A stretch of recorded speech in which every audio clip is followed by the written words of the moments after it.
Enquanto você tava todo... com uma gracinha dessas, eu só fui feito de gato e sapato! Pessoal, espera um pouquinho, por favor. Zenitsu, o que foi? Eu tô me borrando, tá?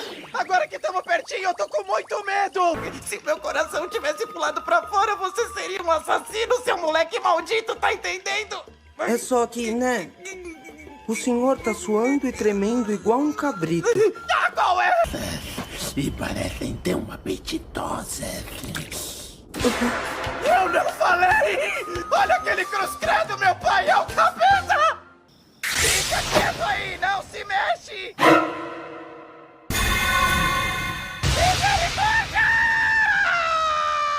Olha o tamanho daquela coisa!